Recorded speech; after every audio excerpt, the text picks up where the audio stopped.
Back in it, November 18th, 2023. Every day we getting it. Dazzling glory. Arise, sunshine. Arise and shine, for the light is to come, and the glory of the Lord is risen upon thee. So the glory of the Lord has bestowed itself upon us, rising, doing its rotation. The glory of the Lord is the beauty of his character. The glory of the Lord is the beauty of his character. Twice over, apparently he wanted us to get that. It is risen upon you when you realize it. That makes sense. So the rising of the glory of the Lord is upon you when you realize that the beauty of the pure / love of God is too dazzling for mortals. Those are just chunks and pieces of character. Those are fruits of the Spirit divvied out, portioned correctly to each one accordingly. The glory of the Lord is also risen upon you when you reflect on that glory within your lives. And that glory within your lives looks like love, patience, service, or purity, or whatever it may be, that allows you to reveal those pieces and character of the Lord to the world around you, showing the bits of the Father within, the fruits of the Spirit.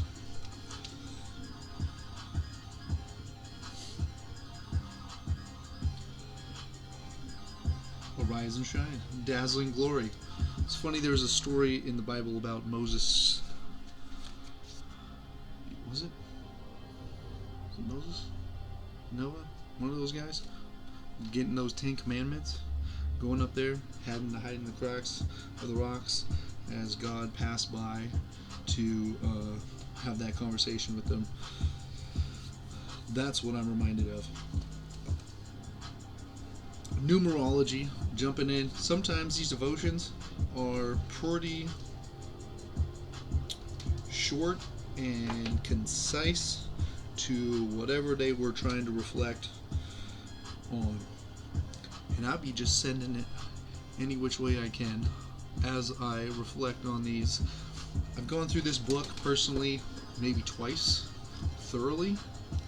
Each time I go through, I highlight different aspects or things that hit me in the moment or the season or the divine timing that you come across certain things. And sometimes it's for your soil's prime and ready for it, and sometimes it's just that seed planted for another day. So take as you will what can be applied to you as we dive into these devotions and numerology.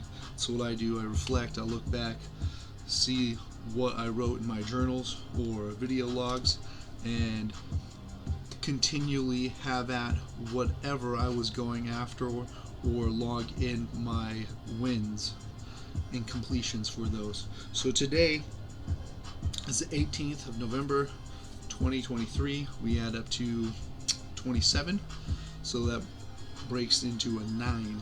9s are always fun. There's weird associations with the number 9 for different personality reasons, whether it be mystic, esoteric, or not. A lot of it pushes towards a certain way. But let's read what the majority says for today's energetic blueprint in numerology reading. The combination of 27 is 9, emphasizes spiritual growth for humanitarian purposes. Energetic blueprint. Spiritual growth, completion, adaptation, ego, for sure, 9s. So let's read off what we got for today.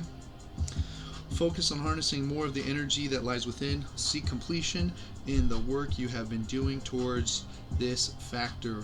Get in touch with the energy that centers within. Strengthen your connection to these magnificent sources of energy, these dazzling glories of God. Strengthen your connection to those sources. Come to learn the benefits of having each open and flowing. We are the conduit. We are trying to portray the characteristics of the divine along our purpose in life as we're navigating hurdles and engineered struggles that come with our chosen path.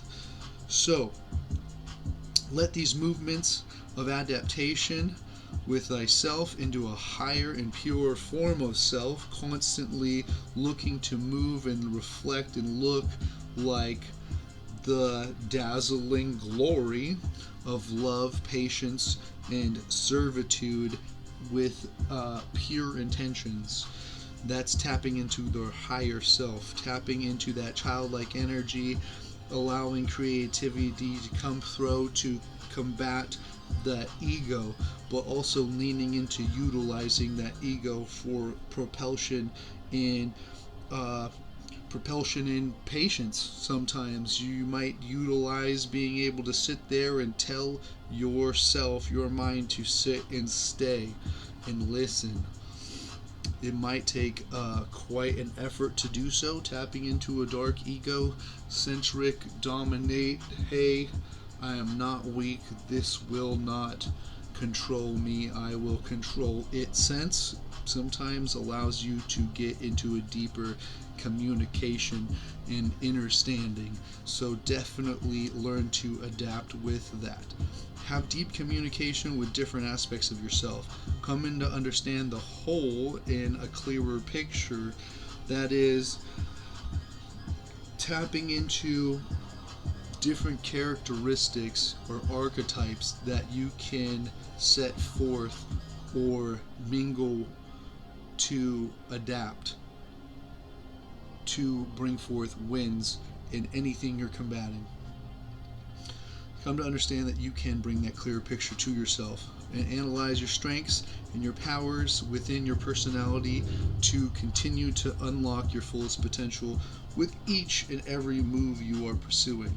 So continue to trust your intuition as you actualize and tap into this higher self.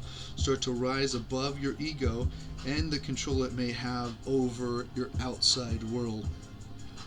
Let go of the egocentric self and rise into the spiritual centric self, rising above ego to understand these steps as a responsibility of understanding yourself, thyself. So stop accepting programming from the external factors and start realizing that you are in control. You are coding this energy.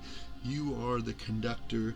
Continually tap into the assurance of the source, universe, God, universe, nature. That is our weapon whenever we combat opposition. Keep it benevolent, keep it kind, and keep killing it forward. Never allowing your linear perception completely dominate and control your offense. Keep killing and navigating these time constraints, dominate them, and allow as much kindness and good-hearted actions and wonderful words spoke into yourself. Speak light into yourself so that it reflects on your actions and interactions. Move with the impression of increase with every interaction. You can't go wrong with that. Keep killing it. Keep it stellar. Rock and